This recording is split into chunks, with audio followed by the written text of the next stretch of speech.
Well, hello and welcome to this edition of Talk Time. Now, this week, we are going to go into a matter that is very difficult to understand. I have in my hands the Daily Guide of Friday. And the Daily Guide of Friday carries this banner headline: NPP MPs to boycott Oporiata budget, faces parliamentary trial. Okay? Now, I've gone into the story, and there's a portion which is most interesting. There's a quotation attributed to an NPP member of parliament, Dr. Nanayaw Afriye, and the quotation is most interesting. It's in quotes, and I want to believe that these are his words. He says, however, when people are hard-pressed, let me start from the preceding paragraph. It says, Dr. Afriye, who is the MPP MP for Ifiduase Asukore, said, quotation begins, our feeling is that the confidence in the finance minister has gone down. But for COVID-19 and Russia war, he was doing well and the economy was doing well. However, when people are hard-pressed and they have no understanding of the logic of competence and hard work. Shall I repeat that? However, when people are hard-pressed and they have no understanding of the logic of competence and hard work, and they lose confidence, the only sector when they lose confidence that affects the market and the pocket of the people is the finance ministry. Interesting times indeed. You have MPP members of parliament saying that if the minister should even present the budget, they would walk out. They would not listen to him. The same MPP members of parliament say that he was doing very well and that the problem with the economy is COVID and the Russian-Ukraine war. So it's not his fault. That's what they claim.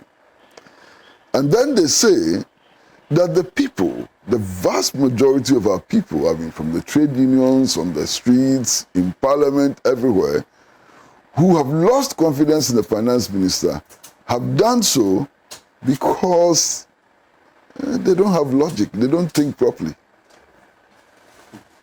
Wow! Anyway, welcome to Talk Time.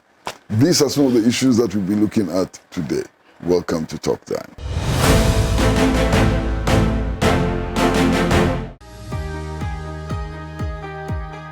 Welcome to Calm Trading and Farms Limited. We are the sole importers and distributors of FM World Rulong Plus Plus combined harvesters. We are the sole importers and distributors of FM World combined machines. If you buy from us, spare parts are readily available. Our machines can pick and harvest logged rice as well as standing rice and is 102 horsepower. FM World tractors also have 110 horsepower, which is fully hydraulic and can break hard grounds. Our rotavators is also 102 horsepower. It works perfectly in muddy areas and in lands where tractors cannot operate. World combined harvesters come with automatic gear drive, diesel power engine, 1.77 cubic grain storage tanks, 2.2 meter curtain width, 360-degree unloading pipe and sunshade, as well as 2 diesel filters. Our branches include Tamale Airport area, Accra Ritz Junction. Kindly call us on 0278 223 811 or 0550 108 899, as well as 020 1600 727. Don't buy fake, buy original. Buy from us now. Calm Trading and Farms Limited, your best importers and suppliers of FM World Rulong Plus Plus combined harvesters.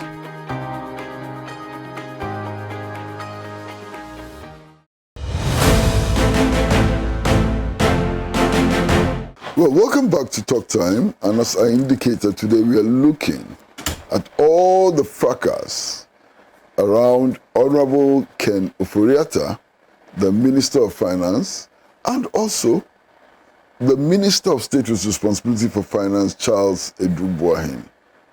We are looking at what is happening in Parliament and how it is linked with events outside Parliament. And there are so many dimensions. Yesterday, Daily Guide reported that NPP members of Parliament were actually waiting for a word from a prominent chief to decide what to do. The role of chieftaincy in parliamentary affairs and so many other things. And we are particularly privileged today to have in our studios at Abilimpe the Honorable James Agalga, very well-known lawyer, teacher, prominent parliamentarian. Indeed, there was some speculation that he nearly became Deputy Speaker of Parliament, and who somehow is involved in all of this. Now, Honorable, you're welcome to our studio. Uncle Kwesi, thank you very much. Now, let's start from here. Do you share the view that all of our people from all the different sectors of the national life who are complaining about Ken Ofori-Atta are doing so because they are illogical and do not understand the workings of government and so on? Is illiteracy and illogicality responsible for this rancor? Uncle Kwesi, anybody who holds the view that those people, Ghanaians, women, the youth, men, the elderly, chiefs, who are complaining about the hardship unleashed on them as a result of the mismanagement of Ghana's economy by Ken Ofori-Atta, think illogically. They cannot reason. I mean, this is an insult of the highest order to the conscience of the nation. It's an insult, to say the very least. Look, Ghanaians can no longer afford lorry fares. And the result is that many people have abandoned their jobs because already their salaries were low. And now if you have to spend everything you earn on transportation alone, are you not better off abandoning the job? So people have lost their jobs. People cannot afford basic medicines. And I'm a member of Parliament. And so when I say these things, I speak on authority. Only today, I have received close to 5 requests from my constituents. Some of them were working, they have lost their jobs, their children are out of school, they can no longer afford fees because of the hardship, which is directly linked to the mismanagement of the economy by Ken Ofori-Atta.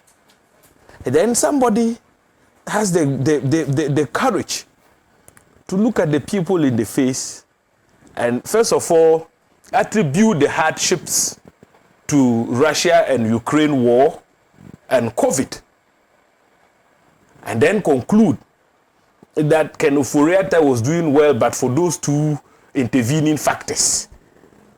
And so anybody who thinks that Ken Ofori-Atta should single-handedly be blamed for the woes of the teeming masses of Ghanaians are illogical, they don't think rationally, etc. I think the person must be living in space. Why? Uncle Kwesi, we're talking about COVID. We received a lot of money from COVID. We can't even account for the COVID expenditure we incurred in this country. The bulk of the COVID relief funds went into politics. And I want to make a revelation. I shouldn't be doing that, but I am constrained to make those revelations because some of my colleagues are now saying things which is very irritating. Look, our partners, and I don't want to mention the particular country because of the diplomatic issues that can arise from such a revelation. Some of our partners from a very powerful country, members of parliament, recently visited us in parliament. I happen to be part of the members from our side that engaged with the members of parliament from that particular country. And look, our colleagues from that country were very clear that we needed to probe the COVID expenditure. So they are aware that COVID is not one of the reasons why we are facing an economic meltdown in our country. They are very clear in their minds because they took part, they made a case for some of the relief funds we received in the name of COVID. We haven't been able to, Kenoforiata has not been able to account for the COVID expenditure, the expenses we incurred when COVID broke. So how can we attribute the mismanagement to COVID? It's a big lie. It cannot be tolerated. And you see, the more we keep seeking to take cover under COVID, we expose ourselves. A lot of corruption happened with COVID. Well, but there was a parliamentary aspirant who actually said that she got some of the money. That was a confession. Uncle Kwesi, you know I took part in the contest, and I can tell you on authority that apart from the members of parliament or the parliamentary candidates who received a lot of money, 500,000, 1 million Ghana cedis, and the monies were just doled out. They received the funds, they received more. In fact, they received the money in tranches.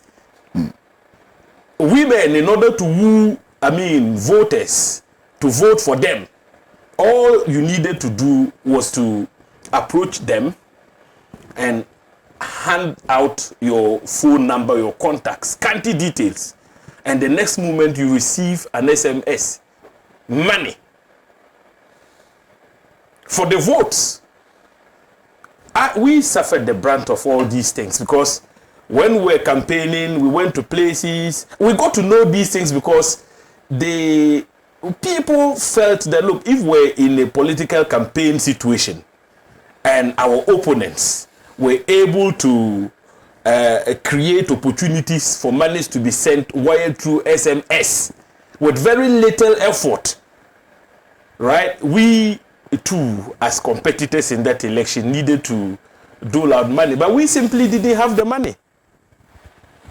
And then in no time, when we started probing, it came to light that apparently the cover was that those monies that they were sending through SMS was supposed to support traders who may have lost as a result of COVID to recover from their losses.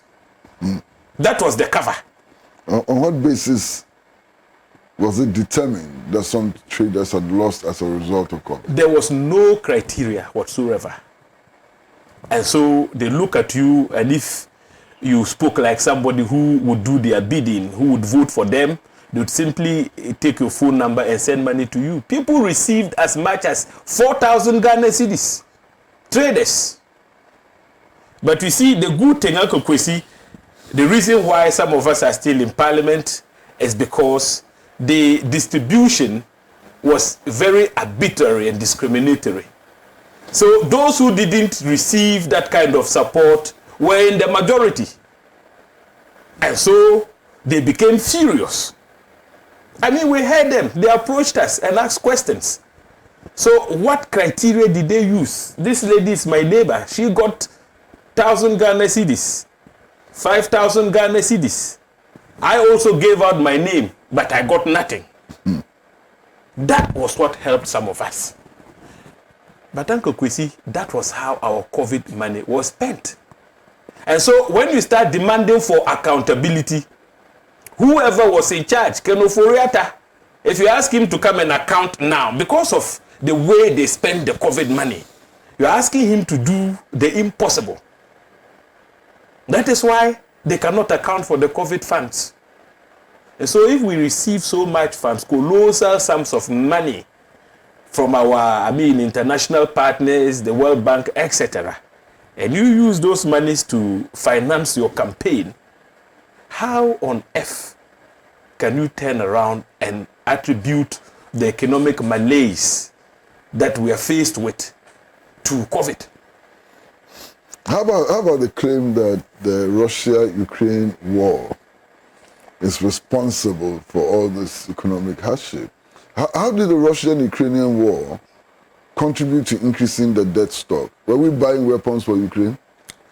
Uncle Kwesi, you know there is a legislation which was passed by the U.S. Congress called CATSA, Countering Adversaries of America Through Sanctions Act.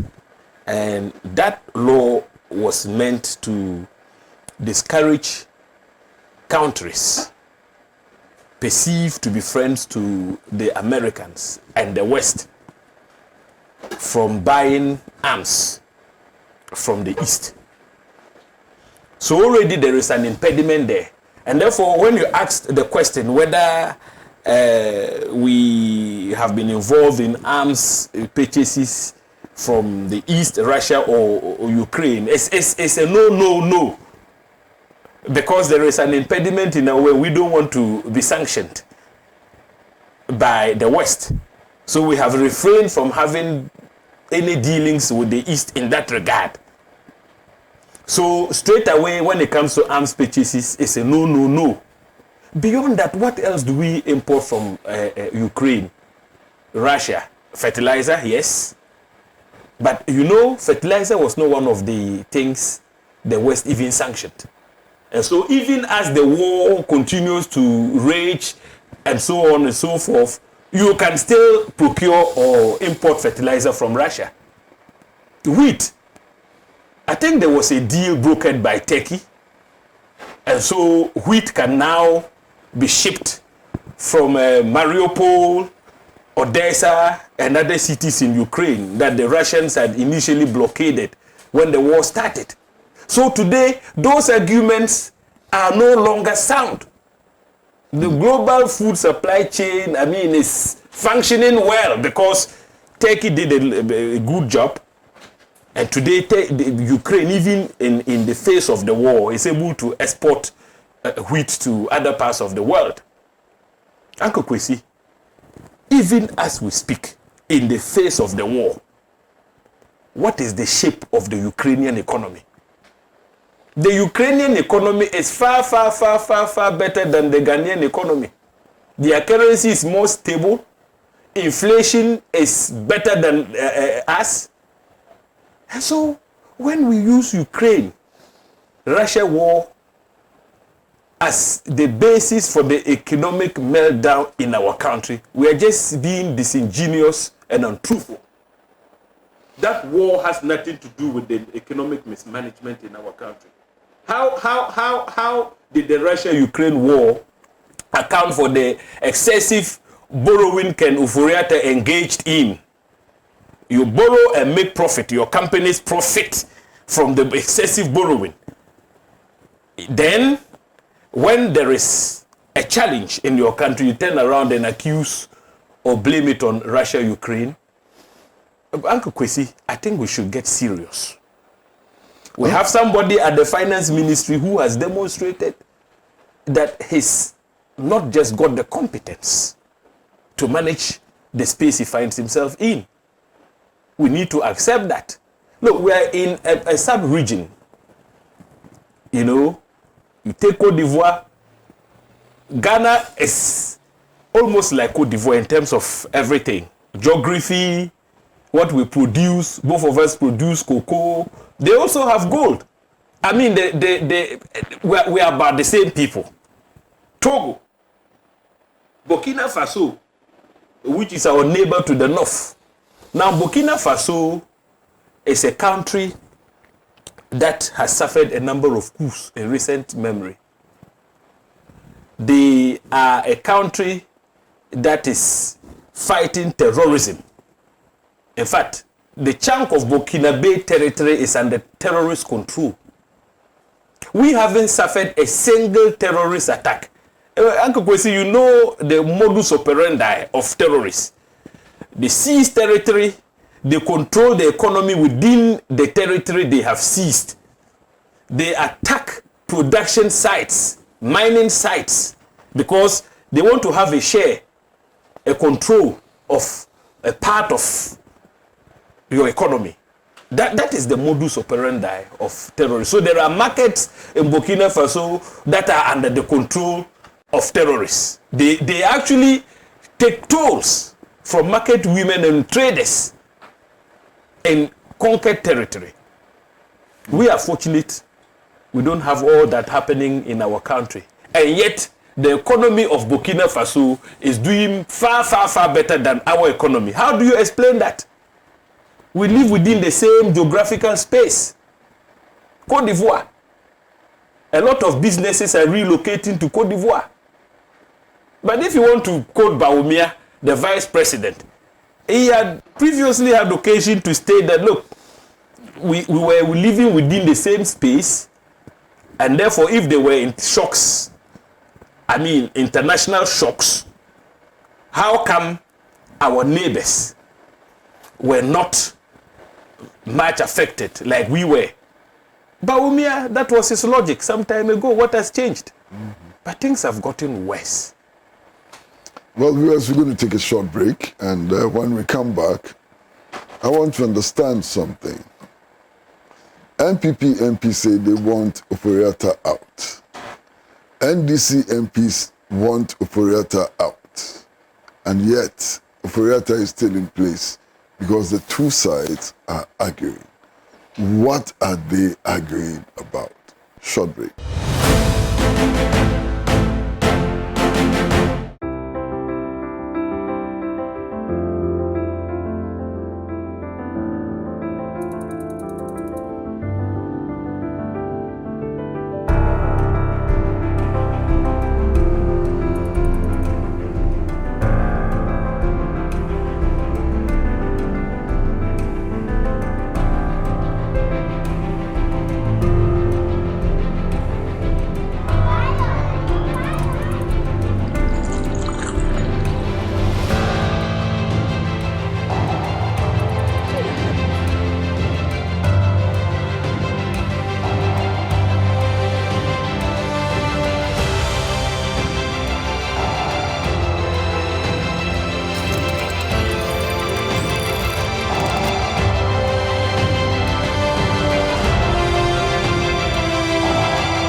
Welcome back to Talk Time, and today we have in our seat the Honorable James Agalga, a lawyer.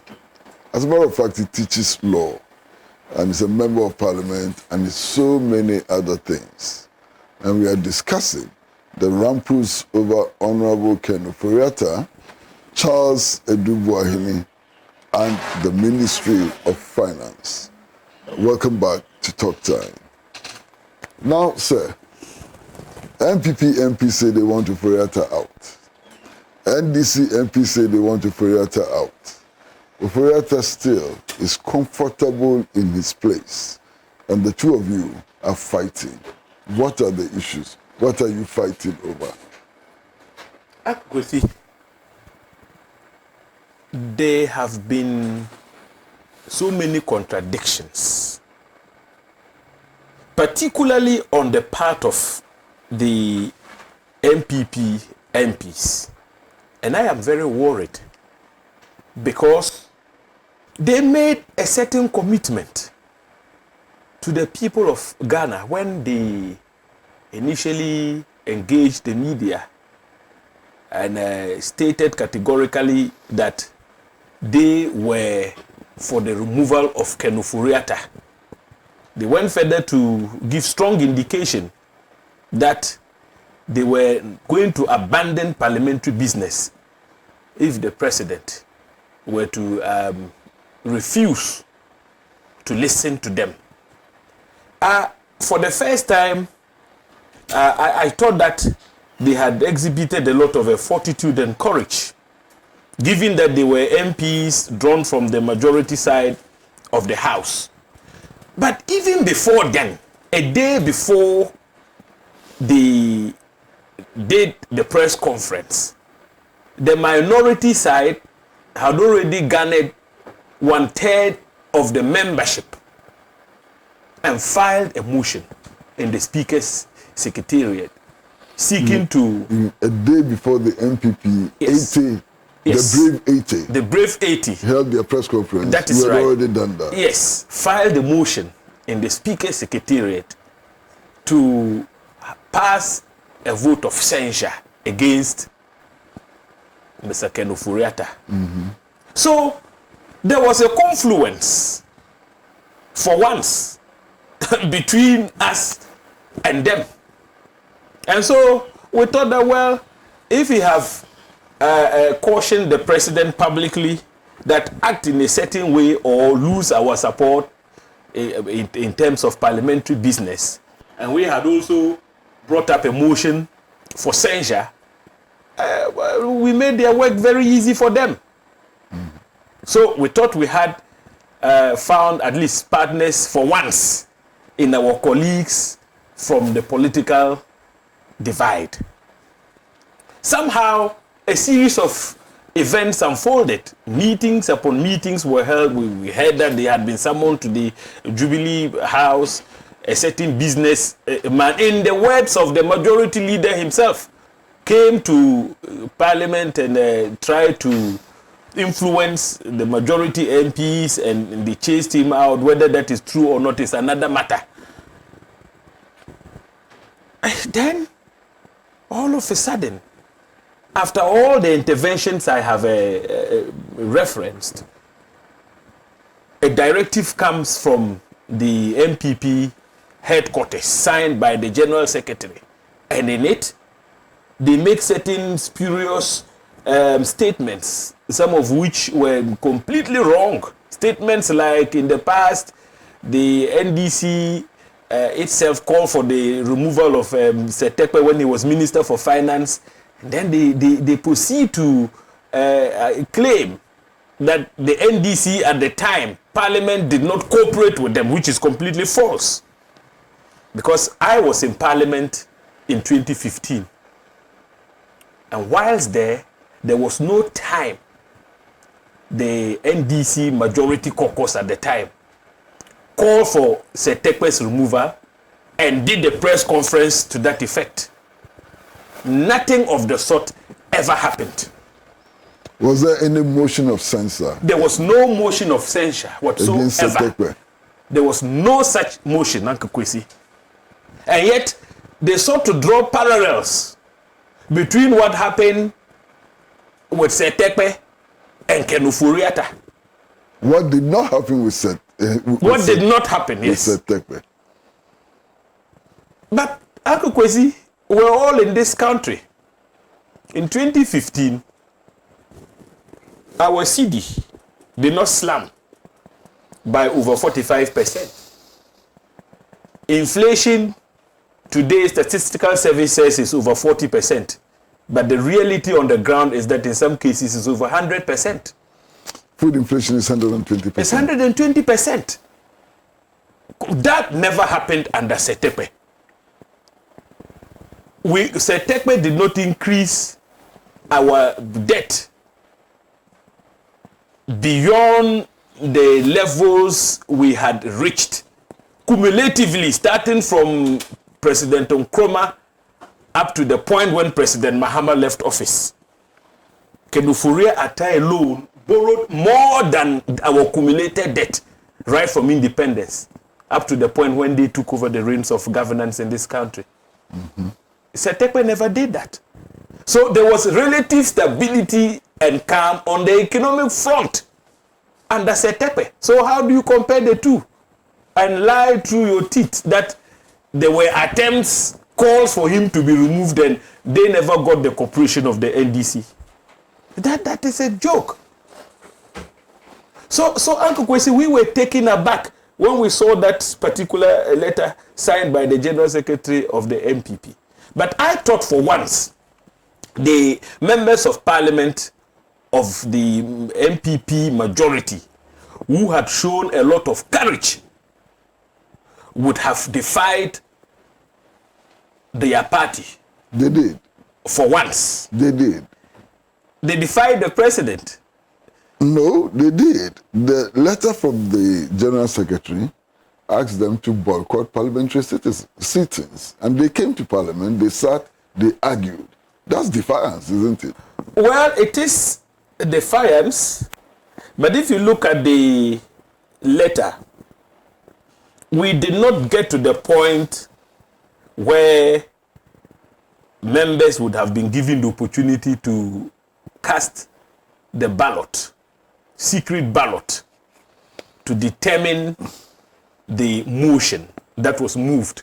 Maybe if we had gotten to that point, Uncle Kwesi would be in a better position to say whether they would have walked out in line with the directive of their General Secretary, or they would have remained in the chamber to vote and vote against Kenufuriata. So maybe we should give them the benefit of the doubt. The Speaker ruled, he's referred the matter to an ad hoc committee.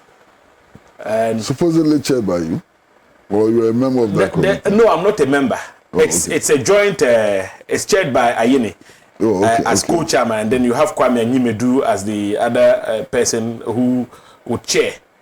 So there are co-chairmen for that particular committee, ad hoc committee, made up of 8 members, 4 from our side, 4 from the side of the MPP. On your side, the Honorable Ezanato Rollins is a member. Yes, she is a member. Honorable Kujatua Blackwell is a member. Yes, and then we have Bernard Ahiafo.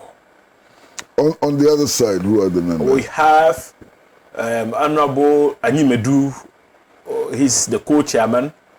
Then we have Patrick Boama, a member. We have Andrew Ajapa Mesa. Mesa, yes. Then we have who else? There are 4. Entry, Boama, Mesa, and a 4th person.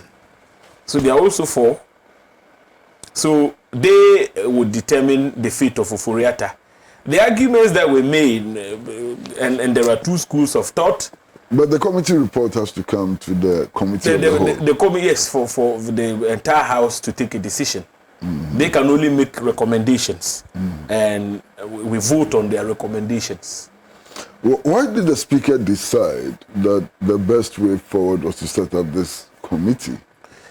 Actually, Uncle Kwesi, it's very interesting because if you look at Article 82 of the Constitution, the procedure for a vote of censure has been spelled out in very clear, plain language. There are no ambiguities in Article 82. And I think the motion followed through all the steps. And there is this part of the provision which says in the course of the debate, the affected minister may be heard in the course of the debate. So our side actually made the argument that, look, there was no need to refer the matter to an ad hoc committee. The minister was entitled to be present in the House, and in the course of the debate on the motion, if he was minded, he could be granted audience and be heard. You know, Uncle Kwesi, whenever the budget statement is read, by the finance minister. He actually joins the House in the course of the debate. So he has every right to be heard.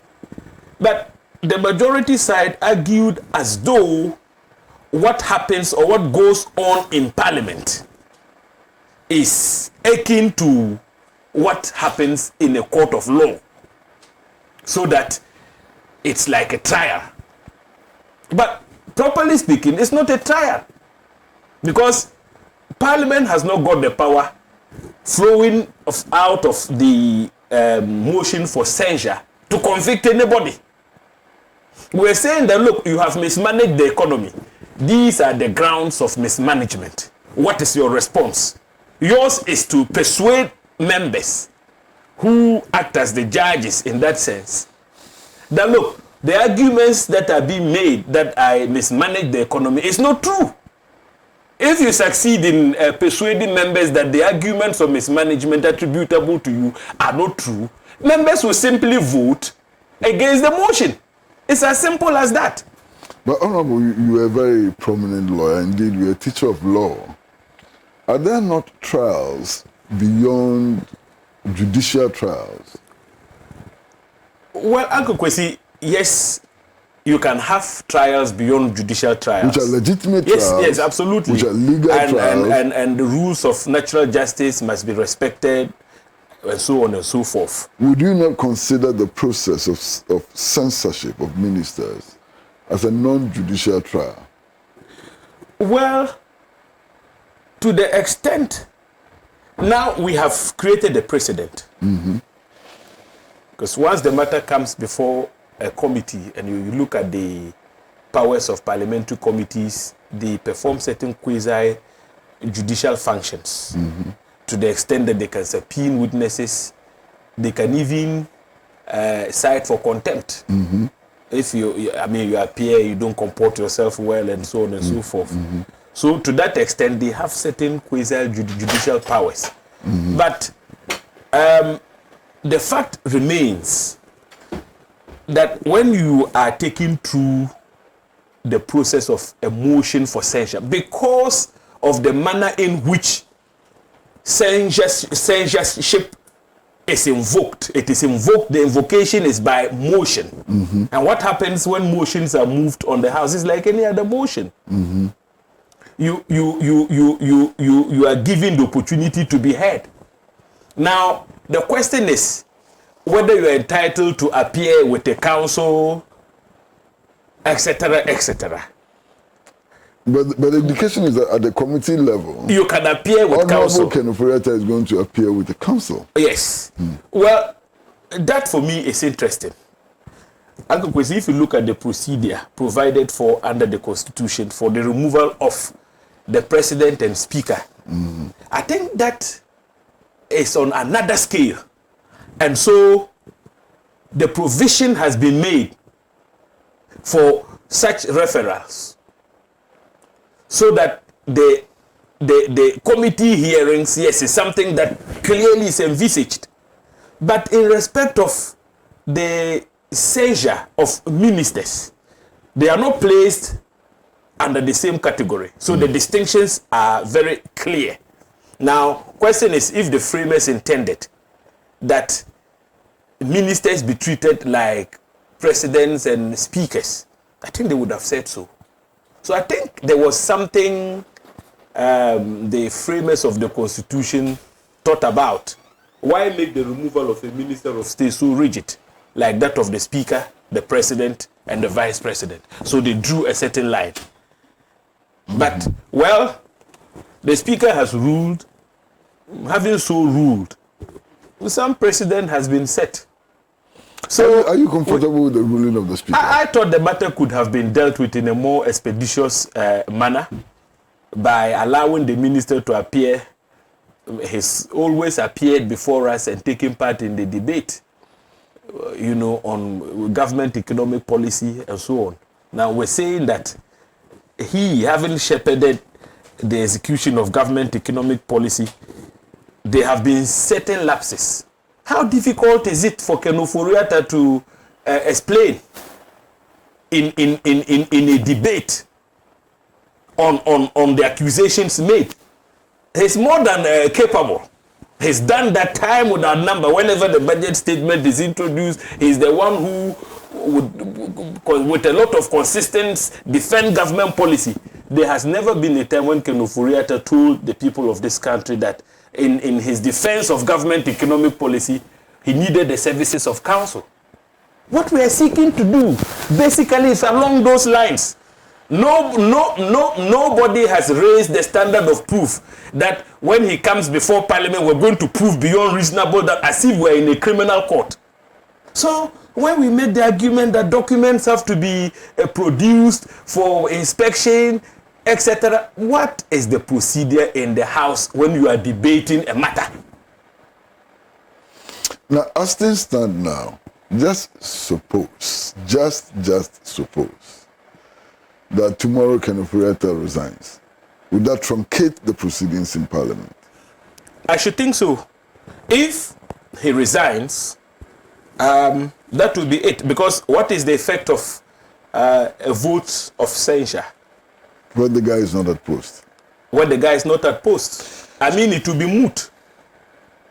Because the vote of censure is actually to compel the president to revoke the appointment of his appointee.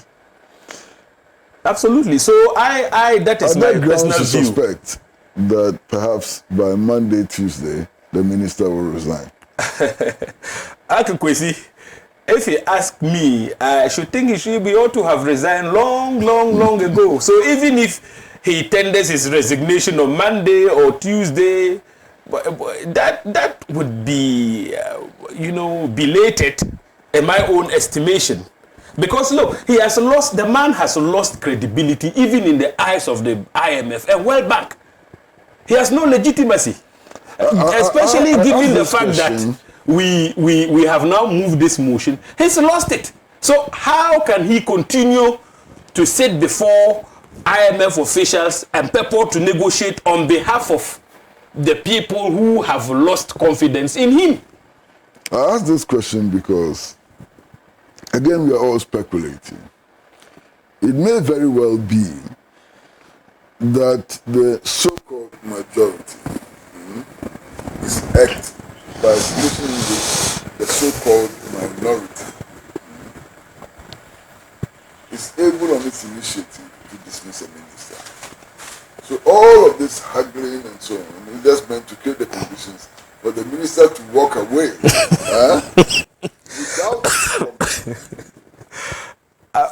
but Uncle Kwesi, I think the majority side of the divide should be happy that a minister of state is removed at the prompting of the legislature in a collective sense, because that is part of the oversight rule of Parliament.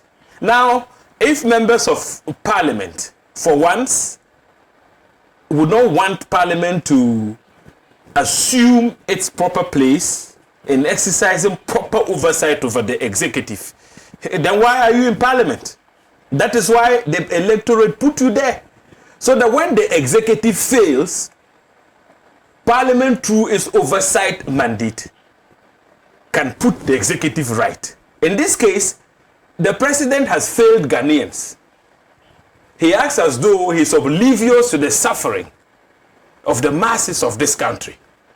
Now, how do you remedy the situation?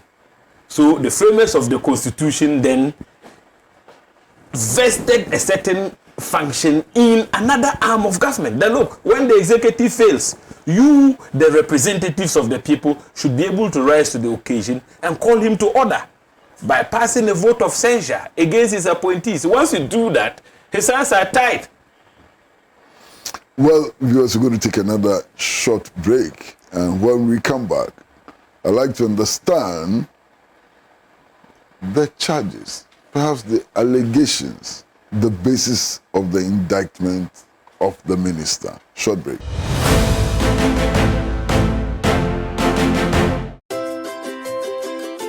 Trasacco Estates, home to Accra's most beautiful and luxurious homes, presents its newest addition, Trasacco Springs, a premium master planned community of service plots surrounded by an exhaustive list of amenities. The gated community of Tema to Accra Motorway presents you the finest opportunity to own a land that suits your preferred size, budget, and payment terms. Trasacco Springs is open to you for development. Our on-site sales executives are ready. Call on 055 659 2658.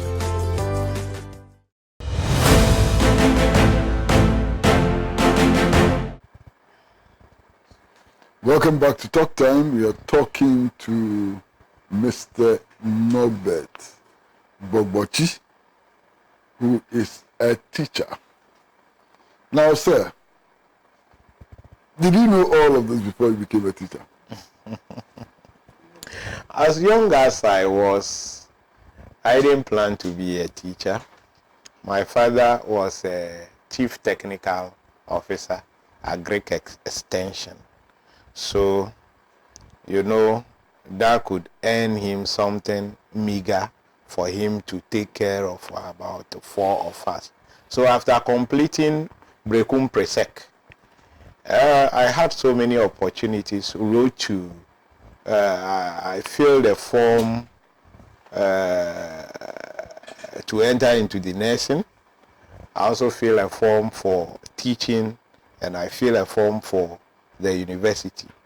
I had admissions to enter into all the 3, but I looked into the, the admission fee, and centered on what my father could afford.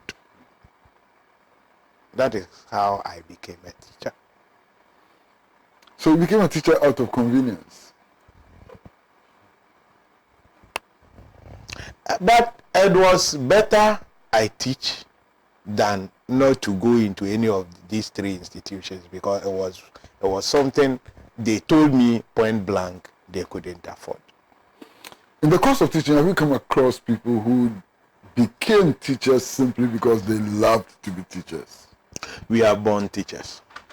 We have people called born teachers. Who are those people? There are people that in all their actions from the elementary school through the second cycle, you will see that they are born teachers.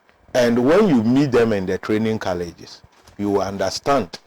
You will get to know that, yes, these are real teachers. Whatever they do is about nurturing someone to be somebody tomorrow.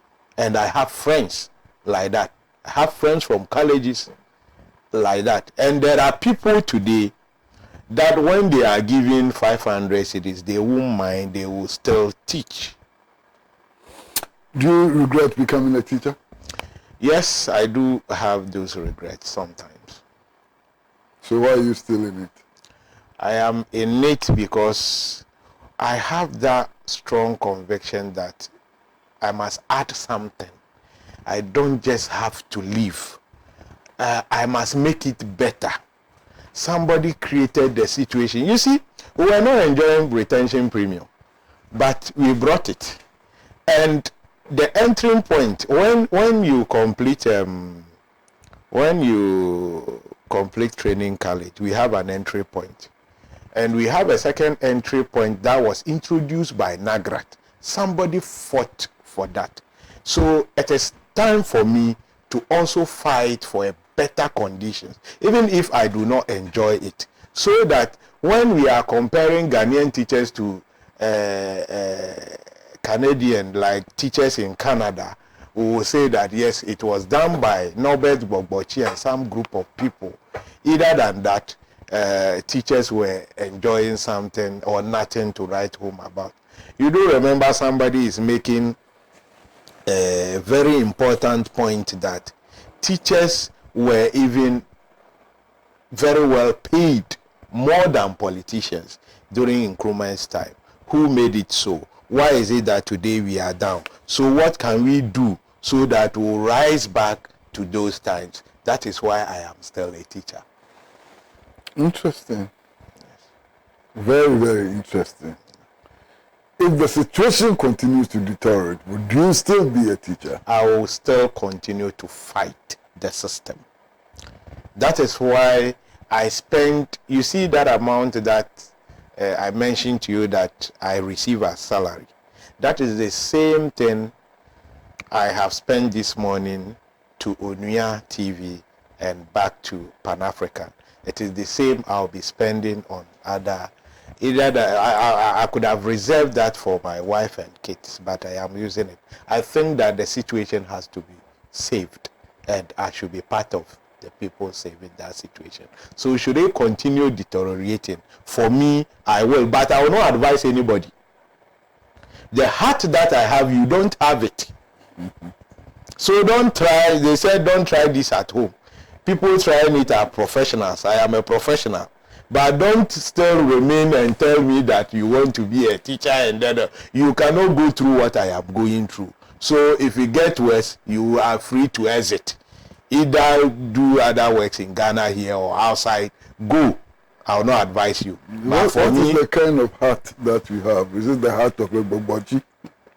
It could be if you go into the meaning of, you see, and when you have a name like Jerry, I am Jerry, I am Norbert. When you go into the meanings, you know where I'm coming from. That kind of. Is that the Bobochi which fascinates me? The What is the meaning? What is Bobochi Avidi.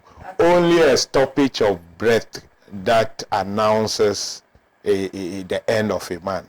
When you hear that people are crying, it means somebody has stopped breathing. And unless I stop breathing, I will not stop this fight to make teaching a better profession tomorrow. Okay. Viewers, we're going to take another short break, and when we come back, I'd like to find out some of the stopgap measures which have been announced, whether they are working, and if they are working, how would that affect the strike? Short break. Absolutely. So why are you going for Kenufreta? So Is it because he's not as powerful as the president? No, Uncle Kwesi, I should think that things would have to be done on a piecemeal basis. So let Kenufreta go, and let's see whether they would introduce fresh minds to superintend over the management of our finances.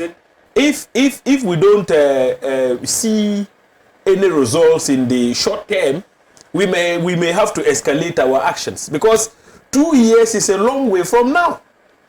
We may have to escalate and probably commence further action in respect of the collective. You seem to agree or to suggest that the removal of Kenufreta is not the ultimate solution to the problem. Absolutely. I agree, because some of the failures are collective in character. Government economic policy. I mean, you borrow most of the loans, they introduce them. You borrow for consumption, it's a government policy. Is the so-called minority also not responsible for the current state of affairs? I mean, all the loan agreements came to Parliament for approval. You knew that Data Bank was a transaction advisor, and you approved it. Uncle Kwesi, that is an interesting question. But you see, the point is that all these arguments, if you look at the Hansard, we have been very consistent in raising them. Very consistent. You look at reports emanating from the Finance Committee, and we have been very consistent. But it's like you are torn between the devil and the blue sea. So when they come to Parliament and say this particular loan facility, if you don't pass it, public sector workers, we may have challenges when it comes to paying them. And so you find yourself in that state. Though you are aware that transaction advisors, etc., are people who are at the finance committee, the Minister for State, his company has also been implicated. They are all there. But on the other hand, how about the public sector workers? Because they make those arguments, and you begin to ask, should you let it pass? Because people would have to earn salaries at the end of the month. But So yes, that we take responsibility somehow for some of the agreements which have passed through Parliament. There have been times when an agreement is introduced a day before the House rises. So you are stampeded, but there have been occasions when we have resisted, attempts by government to stampede us. How do you do due diligence in a matter of just one day? Because the House is scheduled to rise the following day. They bring an agreement, it's very voluminous. You expect members of our finance committee to go through the huge volumes of pages and make reasoned recommendations. Some of the issues are structural, and maybe Parliament moving forward would have to take a second look at how, first of all, agreements are introduced before the House. If it is an agreement that is voluminous, maybe there should be a rule that nobody, 3 weeks to the end of a meeting, if you don't introduce, if you attempt to introduce after 3 weeks, before 3 weeks, the agreement cannot be taken.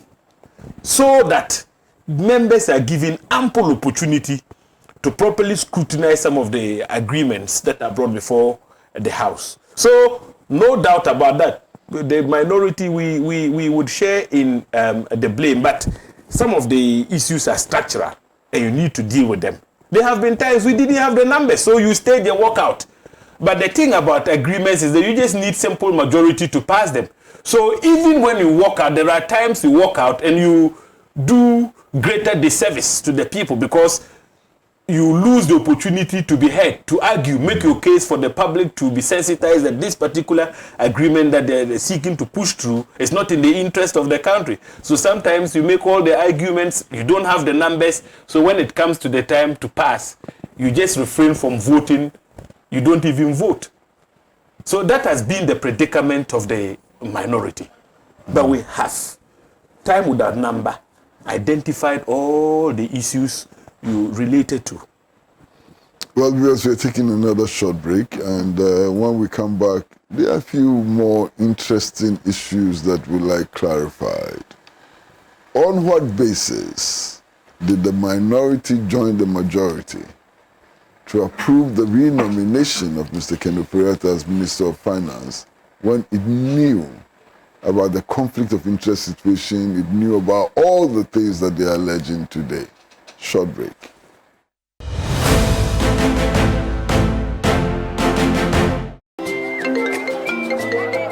Hello, information. Madam, Me, I have still not got the money for that list of expensive building materials you sent to me. The price of the iron rods have been increased too much, had I? Madam, relax. Look, that's not why I even called. I just visited IPCP, where the engineers told me everything about Trasacco fast floor. Trahuako, please, those people are expensive. Are they not the people building those big houses in town? I beg going to cash in. Madam, in fact, I used to think the same until I visited their office today, and they gave me an estimate of how much it will cost. Yomo, the estimate is free. It's cheaper than the one I even sent you. Wow. Building contractors, foremen, masons. Visit IPCP, the Trasacco Fast Floor. Engineers will assist you build an affordable, faster and stronger building. Oh, madam. It is done. Wow. Trasacco Fast Floor. Stronger, faster and affordable. This is a Trasacco construction product. Welcome back to Talk Time, and we are indeed privileged to have with us in our studios at Abelimpe the Honorable James Agalga. distinguished member of parliament. Now, sir, Kenufuriata is renominated by the president. You are aware of more than half the charges you are leveling against him. And yet, you went ahead to approve him as minister. How do you justify that? Uncle Kwesi, with hindsight, I would make an admission. With hindsight, maybe if we knew that things were going to get worse, we probably should have declined the approval of Kenufuriata's nomination. But as human as we all are, arguments were canvassed that in the first instance, some of the mistakes made were mistakes that would be corrected moving forward. He had clearly recognized the fact and admitted when he even appeared before the House and gave a lot of assurance that he was going to purge himself of some of the wrongs that they had committed. Like I said, with hindsight, we should have acted differently, maybe. But listening to him at the time, a decision was taken collectively that let's give him a second chance. And I've heard people say, as for the minority at the time, we were minded to approve of his nomination again because we wanted him to fail big time so that we can then make political capital out of... People who have said that. Some of the members of parliament of the NDC side have said so publicly. Yes, but Uncle Kwesi... And don't you think that is most unfortunate? Yes, most unfortunate. I am a member of the appointments committee. And to tell you the truth, those considerations did not come up when we sat and took decisions on Kenufuriata. And I must say, we were guided. We sought counsel from party as to how to proceed. And the collective thinking was that, okay, it's mismanaged the economy in the first instance. He's appeared again. He's made a lot of commitments. They're going to address a number of issues. If he is the one the president has confidence in to restore economic stability, let's give him a second chance. So to say we're not aware about some of the things he did, that would be, peddling falsehood or being untruthful. And I don't want to do that. So we all agreed that, okay, let us pass him, give him a second chance. He's giving the assurance that most of the mistakes were not going to be repeated. But maybe our judgment was wrong. And when you have to accept blame, you accept blame, graciously. Maybe our judgment was wrong. Because after his approval, I think he became more entrenched in some of his bad ways. Is your judgment correct now? Your judgment was wrong before. Is it correct now? Uncle Kwesi, I think it's the right step to take. Do you honestly and sincerely believe that Kenufuriata will stop being Minister of Finance? Uncle Kwesi, we've gotten to the point where I think even given the fact that for the first time in our history, the motion was moved and seconded, that in itself takes away his legitimacy.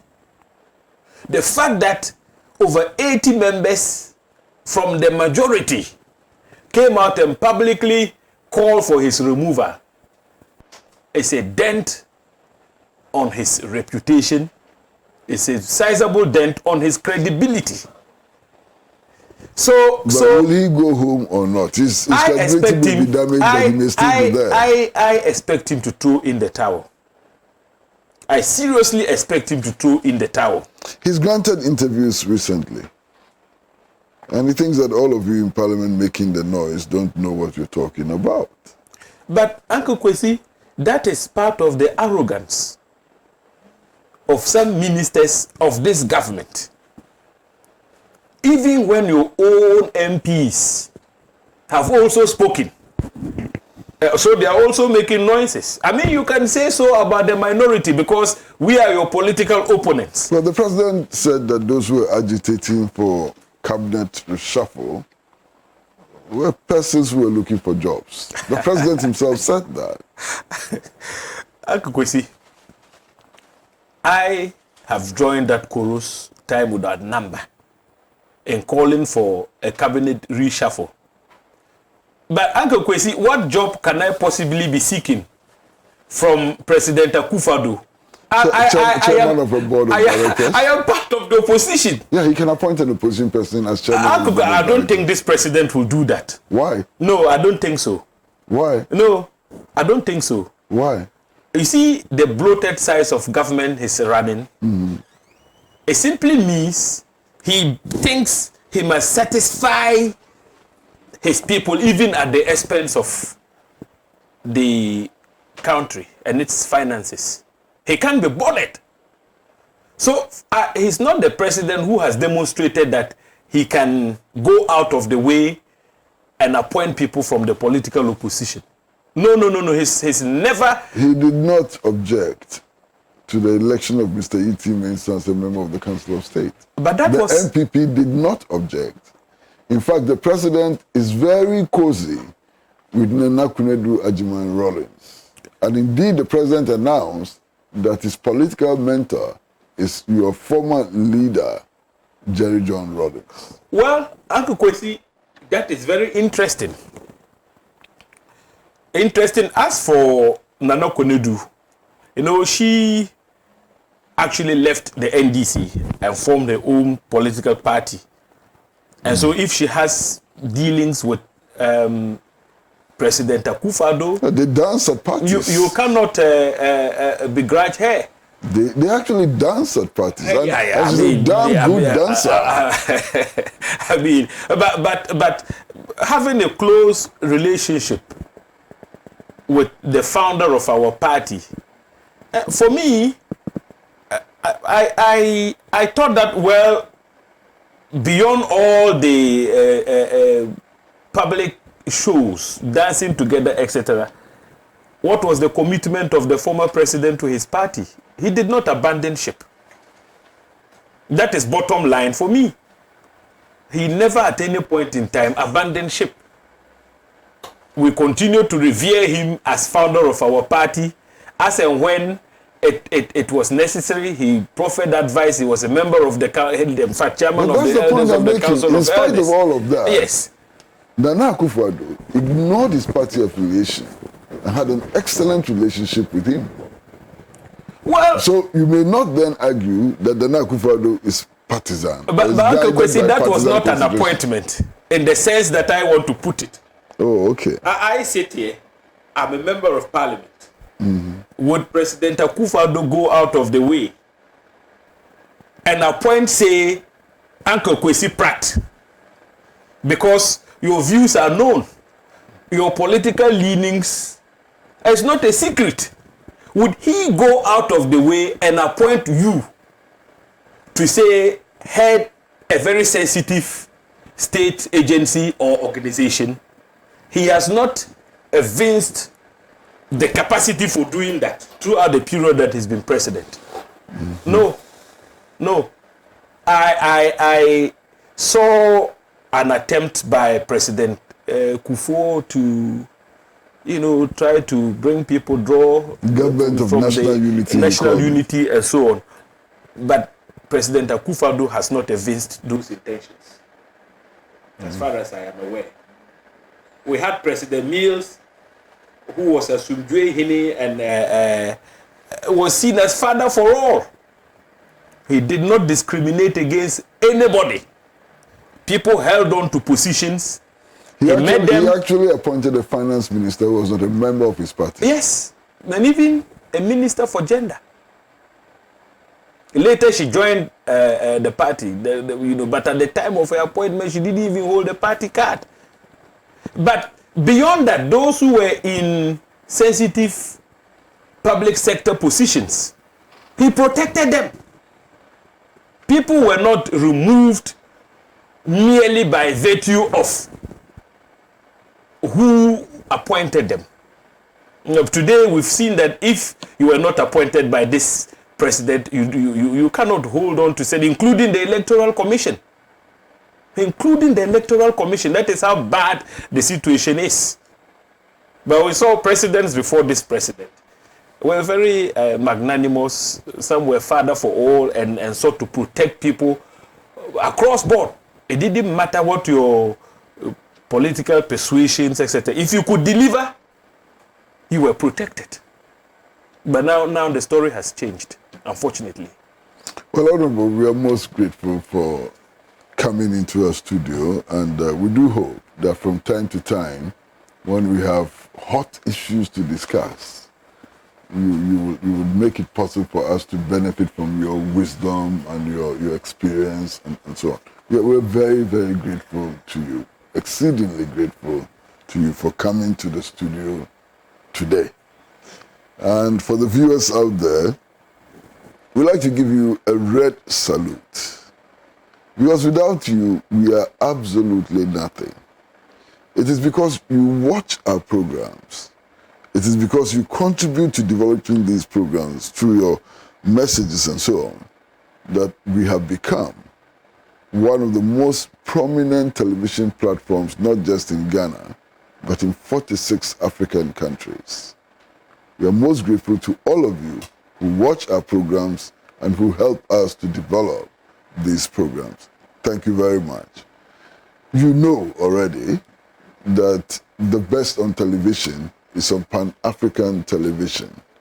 Best in sports, best in news, best in current affairs, best in everything. So please stay with us until we meet again next week.